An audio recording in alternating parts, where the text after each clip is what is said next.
com você nós podemos levar Jesus.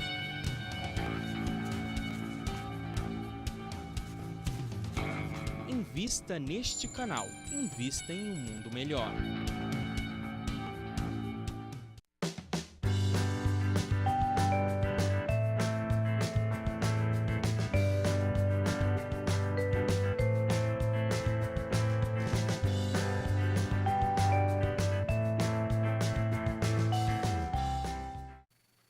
Olá, começa agora o programa Dualidade, hoje com o tema Constelação Familiar, e nós estamos recebendo aqui com muito carinho, com muito prazer, a nossa querida Delmar Franco, que é psicóloga, comunicadora da RBN e muitas outras coisas. Seja muito bem-vinda, minha querida. Muito obrigada pelo carinho e por todos aqueles que nos permitem entrar nas suas casas, onde quer que estejam.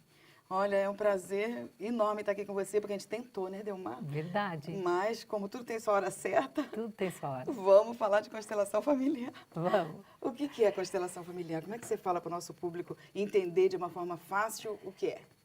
Pois é, a constelação familiar, a maneira mais fácil que eu gosto é fazendo uma correlação e um paralelo com uma casa que está em desordem. Todo mundo sabe o que é uma casa em desordem. Sim. E é possível colocá-la em ordem, não é?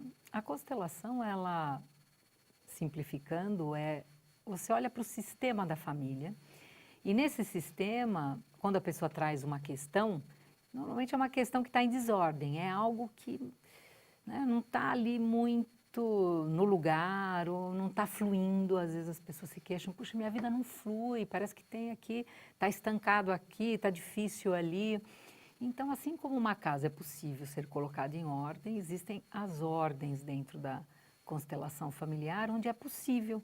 Às vezes, aí pode ser uma questão de saúde, pode ser uma questão de desarmonia familiar, pode ser uma questão da pessoa estar muito ligada em questões dos seus antepassados. Então, E pode ser no trabalho. no trabalho são as constelações organizacionais. Ah, não é familiar que chama. Porque ela veio a mãe da constelação organizacional é a familiar. Ah, tá. As pessoas começaram a perceber que as desordens parecidas aconteciam no trabalho também, porque aquilo que você não se resolve ou você não harmoniza na família, você leva para o ambiente de trabalho.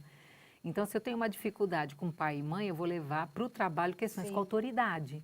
Se eu tenho dificuldade com os irmãos na família, eu vou ter dificuldade com os colegas. Tudo vai levando. Tudo vai levando. E na escola também.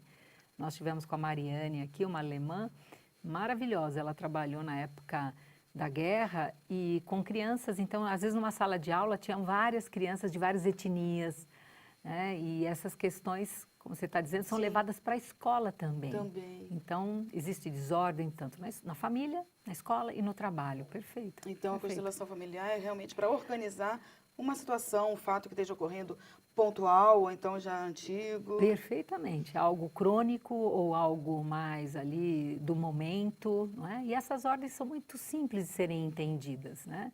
Que são, não nessa ordem que eu vou falar, mas é a hierarquia. É tão simples, né? Quem veio primeiro, chegou primeiro. Então, é óbvio que o avô veio antes do pai, que veio antes do filho, que veio antes do neto. Quando você diz isso, você fala, mas isso é óbvio. Nem tão óbvio assim. Porque quantos de nós conhecemos pessoas que quando o pai fica doente, por exemplo, um filho assume o lugar do avô e quer cuidar do pai, começa a mandar ou então começa a querer, né, se portar como o pai do pai. Pronto, já bagunçou a ordem da hierarquia. Ou uma avó que resolve cuidar dos netos para poder auxiliar os pais que vão trabalhar. Então, não, deixa que eu cuido do neto. Em poucos meses, ela ocupa o lugar da mãe. Sim, completamente, né? E aí começam a haver brigas, porque se ela ocupou o lugar da mãe, o neto virou filho e a filha virou irmã do neto. Aí eles viram irmãos. Aí, meu filho não me respeita. Aí você pergunta, mas desde quando mesmo? Ah, desde que eu comecei a trabalhar, a avó começou a cuidar. Aí você vai percebendo que... E tudo isso, que eu entendo que é bonito, que é por amor, né? Não é que a pessoa faz isso conscientemente, Sim. deliberadamente ou de propósito para criar uma desarmonia Claro que não. na família, né? E é diferente... Qual é a diferença, então, Delmar, entre a constelação familiar feita individual ou em grupo? Ou não pode ser feita assim? Sim, assim, a essência, o resultado e o efeito mesmo. Tem pessoas, por exemplo, que têm uma timidez, elas preferem fazer, sozinho.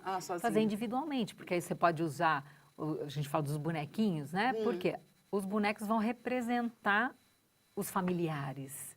E aí você põe numa mesa como essa, por exemplo, a pessoa coloca, então, que questão você vai querer trabalhar? Eu tenho muita dificuldade com meu pai ou com a minha mãe. Tá bom, então coloca ali alguém para representar. Então, individualmente.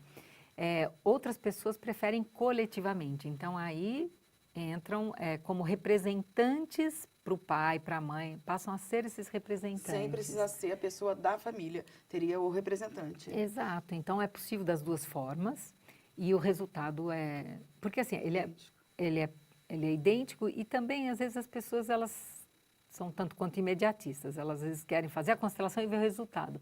Às vezes ele é mesmo, é muito rápido, às vezes nem tão, né? Então aí depende também de cada sistema, porque assim, sempre a favor do sistema. Quando aparece uma questão, nunca é uma questão da pessoa. Então, quando alguém chega com uma questão, é sempre vista, por isso se chama sistêmica, né? É do sistema, uma doença. Não é uma pessoa doente, né? O sistema está apresentando aquele sintoma. É que aquela pessoa trouxe a bandeira para estar sendo visto, para estar sendo acolhido. A constelação familiar é uma terapia? Então, um tratamento terapêutico, vamos dizer assim? O Conselho Regional de Psicologia não reconhece a constelação familiar como técnica e nem como abordagem. Não é. Sim. Né? Mesmo porque o próprio Bert Hellinger, que é um alemão, hoje com 90 e poucos anos, né? Ele diz que ele não criou nada, que ele não desenvolveu nada. Ele sempre diz que ele descobriu a constelação. E é bonito, porque é algo que já existia, que sempre existiu, e ele descobriu. Então, não é uma abordagem terapêutica, mas não é uma abordagem dentro da psicologia, mas ela tem finalidades terapêuticas. Então, tanto que o Bert dizia que, às vezes, os psicólogos que iam fazer a formação com ele carregavam tantas teorias que, às vezes, dificultava o aprendizado novo. Então, ele sempre pedia, deixe de lado um pouco todas as teorias que vocês aprenderam na faculdade para se abrir para algo que se revela, né? É alguma coisa que vai acontecendo e deixa acontecer. É algo que você não interfere. As falas, e hoje em dia menos ainda, tem pouquíssimas falas, né? Você não interfere. Às vezes, algumas intervenções, você vê que é mais suave. Porque o movimento, ele se faz, ele diz. E impressionante como mexe com o sentimento esse tipo de tratamento, entre aspas, né? Então, você diz que mexe. Algumas pessoas, quando olham, quando são feitos com pessoas, a pessoa que às vezes está assistindo, ela diz assim, mas isso parece um teatro. Parece um teatro. Até que ela entra. Aí, por quê? Uma das bases da constelação familiar são os campos morfogenéticos. Tem um biólogo inglês que se chama Rupert Sheldrake, que é vivo ainda, e ele estuda os campos, que, fazendo já alguma correlação com a nossa linguagem espírita, são os campos vibratórios, né? Ele chama de campos morfogenéticos, os campos que dão a forma para a genética. Então, quando a pessoa coloca uma questão e ela tem, de verdade, aquela intenção de uma solução ou de um movimento, que se faça um movimento na vida dela, ela abre esse campo morfogenético. Aí, por isso que uma pessoa que às vezes está assistindo não sente nada. Quando ela entra no campo, esse campo, aí ela sente. E mexe com o sentimento. Mas nós vamos continuar falando disso já. Fica aí com a gente. Nós encerramos esse primeiro bloco, já voltamos.